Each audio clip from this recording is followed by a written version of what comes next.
साधारण जळगाव जिल्ह्यात हाहाकार माजलाय, 4 लोकांचा मृत्यू झाला. बऱ्याच ठिकाणी 105 मिलीमीटरच्या पावसाची नोंद जवळपास जळगाव जिल्ह्यामध्ये झालेली आहे आणि त्याच्यामध्ये ग्रामीण भागामध्ये 4-5 तालुके आणि काही खेड्यांमध्ये त्याचप्रमाणे शहरामध्ये सुद्धा पाण्या शिरल्याच्या घटना घडलेल्या आहेत.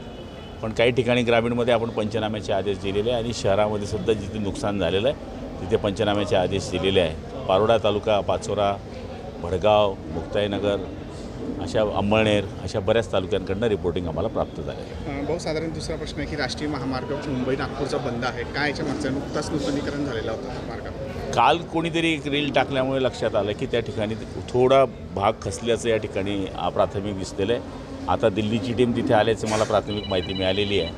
बघूया आता रिपोर्टिंग काय आहे. पण नवीन ब्रिज या पद्धतीने होता तर चौकशी झाली पाहिजे आणि कारवाई केली गेली पाहिजे, कारण की तडा पडतोच कसा हा सगळ्यात महत्त्वाचा विषय आहे. भाऊ, उद्धव ठाकरे जे आहे पुढची निवडणूक याचे काँग्रेस पार्टीचे त्यांच्यासोबत निवडणूक लढण्याची चर्चा आहे. त्यांचा व्यक्तिगत विषय, मी त्याच्यात काय.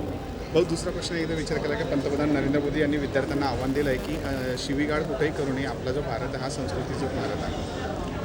पंतप्रधानांनी केलेल्या आव्हानाला सगळे विद्यार्थी साथ देतील अशी किंवा आम्हाला सुद्धा खात्री आहे. एकीकडे बघायला गेलं तर साधारण महाराष्ट्रामध्ये मोठ्या प्रमाणात जो आहे घोटाळा, शालार्थ IDचा घोटाळा हा चाललेला आहे.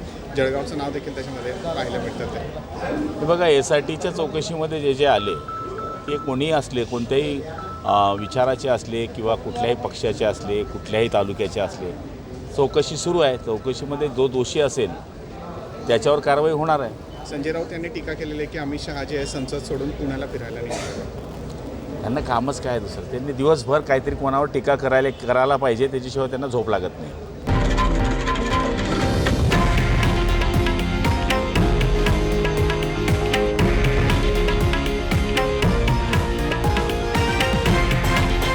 हे आहे देशातील नंबर 1 न्यूज नेटवर्क आणि आपण पाहत आहात TV9 मराठी, एकमेव.